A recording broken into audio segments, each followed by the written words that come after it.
Fungi के बारे में आप बायोलॉजिकल क्लासिफिकेशन में काफ़ी कुछ पढ़ते हो और काफ़ी कुछ पढ़ने के बाद और काफ़ी कुछ समझने के बाद समस्या जिस पार्ट में आपको महसूस होती है वो है फंजाई का सेक्सुअल रिप्रोडक्शन।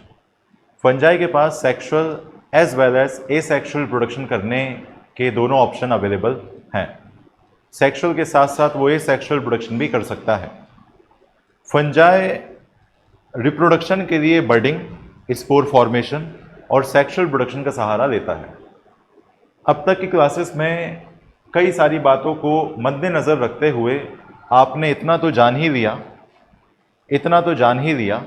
कि कहीं ना कहीं हाइफे क्या होता है। आपने जान लिया कि माइसीलियम किसे कहते हैं। आपने जान लिया कि किस तरीके से हाइफे की ब्रांचिंग मिलकर माइसीलियम का फॉर्मेशन करती है। ठीक, अगर आपसे कोई पूछ ले कि माइसीलियम क्या है तो आपके मुंह से एक शब्द निकलेगा, हाइफे। हाइफे के कलेक्शन को ही हम माइसीलियम का दर्जा देते हैं, हाइफे को ही हम माइसीलियम का नाम देते हैं। अगर आपसे कोई पूछ ले कि हाइफे किसे कहते हैं तो आप कहोगे कि वो थ्रेड लाइक स्ट्रक्चर जो आपको फंगल बॉडी में नज़र आता है उसे आप हाइफे कहते हो। और जब यही हाइफे आपस में एक दूसरे के साथ मिलकर एक ब्रांच फॉर्म बनाते हैं तो हम इसे माइसीलियम का दर्जा देते हैं। सिनोसिटिक हाइफे क्या होता है, एसिनोसिटिक हाइफे क्या होता है, एसेप्टेट और सेप्टेट हाइफे किसे कहते हैं, इन मुद्दों पर हमने पुराने लेक्चर्स में चर्चा की है। और मुझे ऐसा लगता है कि अगर आपको वो चीज़ें क्लियर हो गई हैं तो आप इस बात को अच्छे तरीके से याद रख पाओगे कि क्या डिफरेंस होता है सिनोसिटिक और एसिनोसिटिक हाइफे में। बातों को आगे बढ़ाते हुए सीधे उतरते हैं मुद्दे पर और बात करते हैं माइसीलियम की। आपसे किसी ने पूछा कि कैसे एक फंजाई अपने माइसीलियम के जरिए रिप्रोडक्शन करेगा, तो आप सबसे पहला जवाब ये दोगे कि जब फंजाई के दो हैप्लॉइड हाइफे कंपैटिबल मैटिंग के जो हैं जब करीब आएंगे, नज़दीक आएंगे और अपने प्रोटोप्लाज्म को फ्यूज़ करेंगे, तब जाकर हम कहेंगे कि कहीं ना कहीं सेक्सुअल रिप्रोडक्शन की स्टार्टिंग हो रही है। एनसीईआरटी एक जगह बोलती है कि फंजाई सबसे पहले प्लाज्मोगैमी करता है, which is followed by karyogamy. Karyogamy is followed bye meiosis. Plasmogamy शब्द से आप अनजान नहीं हैं, आपको बहुत अच्छे तरीके से पता है कि प्लाज्मोगैमी का मतलब होता है गैमीट का फ्यूजन नहीं, प्रोटोप्लाज्म का फ्यूजन।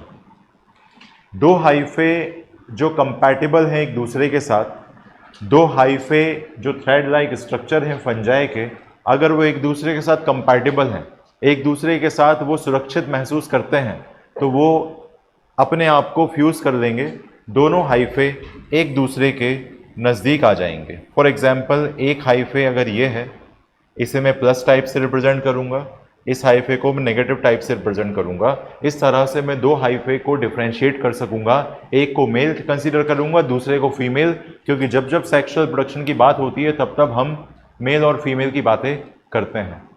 समझ गए? तो मैंने एक हाइफे को मेल कंसीडर कर लिया, एक हाइफे को फीमेल कंसीडर कर लिया। ये दोनों हाइफे एक दूसरे के साथ कंपैटिबल हैं, मतलब खुश हैं, है ना। और ये हाइफे सबसे पहले अपने प्रोटोप्लाज्म को एक दूसरे के साथ फ्यूज कर देंगे। इसी कॉन्सेप्ट को यहाँ लिखकर बताया गया है कि ये प्लाज्मोगैमी। तो सबसे पहली स्टेप में प्लाज्मोगैमी हुआ। प्लाज्मोगैमी के परिणाम स्वरूप दो कंडीशन बनी। पहली, प्लाज्मोगैमी के जरिए प्रोटोप्लाज्म को फ्यूज होने का मौका मिल गया। किसी भी सेल और उसके न्यूक्लियस और उसके सेल ऑर्गेनेल को मिलाकर प्रोटोप्लाज्म का नाम दिया जाता है। प्रोटोप्लाज्म को ही लिविंग फ्लूइड कहते हैं, सब जानते हैं। जब आप एक सेल में न्यूक्लियस की बात करते हो, सेल ऑर्गेनेल की बात करते हो, साइटोप्लाज्म की बात करते हो, तो आप इन सबको एकजुट करके प्रोटोप्लाज्म कह देते हो।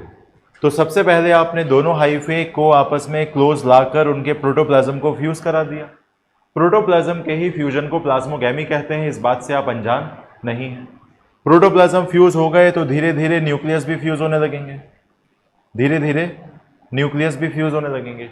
आप जहां नहीं चाहते थे, आप जहां चाहते थे वहां घरवाले नहीं चाहते थे कि आपका विवाह हो, लेकिन आपने अपनी जिद के आगे किसी की नहीं सुनी और अपने हाथों से अपनी पैरों पर कुल्हाड़ी मार ली, ठीक है। तो 1-2 साल तक तो ऐसा लगेगा कि सब कुछ ठीक चल रहा है, ठीक है। तो आप और सामने वाली पार्टी एक हो गए, एक होने के बाद धीरे धीरे रिश्तेदार भी एक होने लगेंगे, है ना।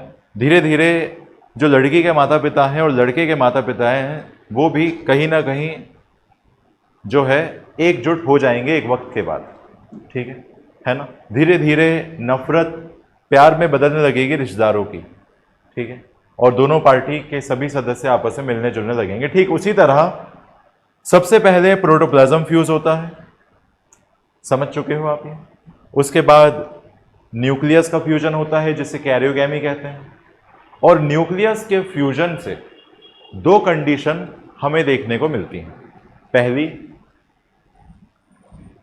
दोनों न्यूक्लियस फ्यूज होकर एक डिप्लॉयड सेल का निर्माण कर लेंगे, बस इसी कॉन्सेप्ट को कैरियोगैमी कहा जाता है ना। दोनों हाइफे के प्रोटोप्लाज्म फ्यूज हो चुके हैं, प्रोटोप्लाज्म के फ्यूज होने के बाद उनके न्यूक्लियस फ्यूज हो चुके हैं और एक डिप्लॉयड सेल का निर्माण हो चुका है, ठीक है, बात समझ गए। एक डिप्लॉयड सेल का निर्माण हो चुका है। यह डिप्लॉयड सेल आगे चलकर फ्रूटिंग बॉडीज बना लेगा और यही फ्रूटिंग बॉडीज आगे चलकर मियोसिस कर स्पोर फॉर्मेशन का निर्माण, स्पोर फॉर्मेशन के जरिए स्पोर बना लेंगे। स्पोर फॉर्मेशन एक ऐसा तरीका है जिसके जरिए एक डिप्लॉयड सेल या फ्रूटिंग बॉडी स्पोर बनाता है जो हैप्लॉयड होते हैं। सबको पता है हैप्लॉयड स्पोर होते हैं, है ना। स्पोर हमेशा ही हैप्लॉयड होते हैं, है ना। स्पोरोफाइट का नाम अगर आपने सुन रखा है तो sporophyte is a diploid structure which produce spore, ठीक है। कई सारे प्लांट्स होते हैं जो स्पोरोफाइट के जरिए स्पोर का फॉर्मेशन करते हैं। फंजाई के पास स्पोर बनाने के लिए फ्रूटिंग बॉडीज हैं जो प्लॉइडी में डिप्लॉयड हैं, प्लॉइडी में डिप्लॉयड हैं, और ये डिप्लॉयड फ्रूटिंग बॉडीज मियोसिस 1 और मियोसिस 2 के जरिए स्पोर का निर्माण कर लेंगे।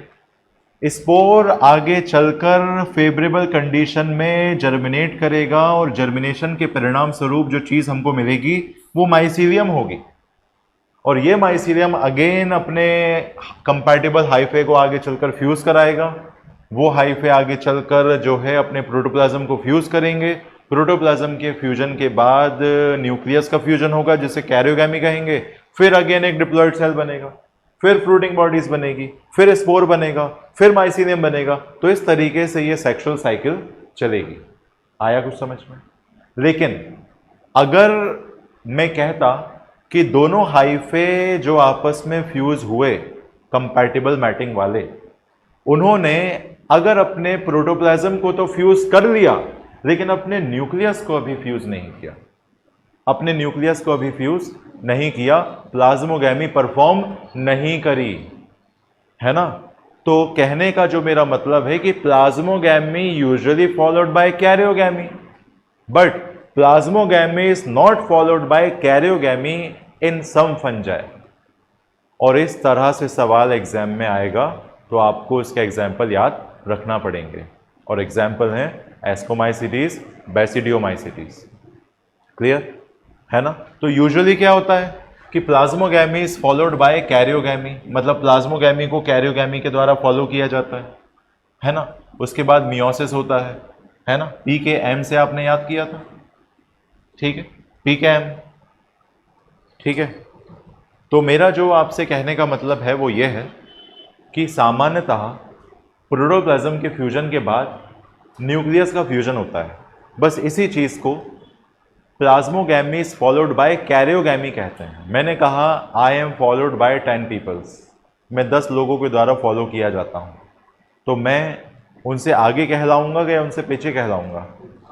आगे कहलाऊंगा, है ना। तो कैरियोकाइनेसिस, जैसे मैंने कहा plasmogamy is followed by karyogamy. तो प्लाज्मोगैमी पहले आई होगी, कैरियोगैमी बाद में आई होगी। That's why plasmogamy is followed by karyogamy. आया कि नहीं आया? आ गया। तो ये स्टेटमेंट बन के आएगा तो बता दोगे। तो सामान्यतः मोस्ट ऑफ दी फंजाई में क्या होगा? Plasmogamy is followed by karyogamy. लेकिन in some fungi plasmogamy is not followed by karyogamy. ठीक है, जैसे एस्कोमाइसिटीज एंड बेसिडियोमाइसिटीज। समझ में आई बात? दो कंपैटिबल मैटिंग के हाइफे एक दूसरे के करीब आए, उन्होंने अपने फासलों को मिटाकर अपने प्रोटोप्लाज्म को फ्यूज कर दिया। प्रोटोप्लाज्म को फ्यूज करने के बाद अपने न्यूक्लियस को फ्यूज नहीं किया।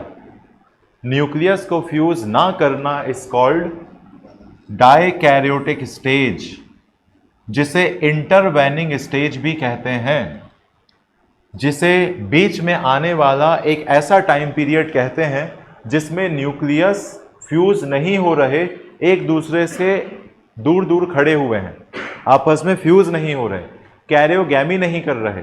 तो ऐसी कंडीशन को n+n से रिप्रेजेंट किया जाता है, n+n से रिप्रेजेंट किया जाता है। तो 2n का मतलब होता है डिप्लॉयड, n+n का मतलब होता है डाइकैरियोटिक स्टेज।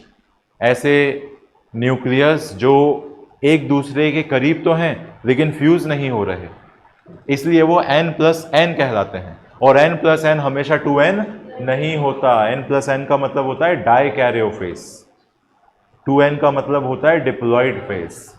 क्लियर? तो 2 न्यूक्लियाई पर सेल ऑकर होगा। ठीक है, ये कंडीशन है आपकी डाइकैरियोटिक फेज या डाइकैरियोटिक स्टेज ऑफ फंजाई। समझ में आ गया? अब ये डाइकैरियोटिक स्टेज में जो आपको एक सेल नजर आ रहा है, उसमें 2 न्यूक्लियस आपको नजर आ रहे हैं दूर दूर। एक वक्त के बाद ये न्यूक्लियस भी एक दूसरे से मिल जाएंगे, फ्यूज हो जाएंगे। प्लाज्मोगैमी के बाद यहां कैरियोगैमी हो जाएगी, लेकिन एक टाइम निकल जाने के बाद ऐसा होगा। जो टाइम पीरियड था जिसमें n+n ने एक दूसरे को जाना था, समझा था, परखा था, एनालाइज किया था, है ना, वो मेरे काबिल है या नहीं, ये पता करने के बाद ही न्यूक्लियस से फ्यूज हुआ। तो ये जो लंबा वक्त उन्होंने साथ रहकर भी जुदा रहकर गुजारा, that time period is called intervening stage और डाइकैरियोटिक स्टेज। समझ गए?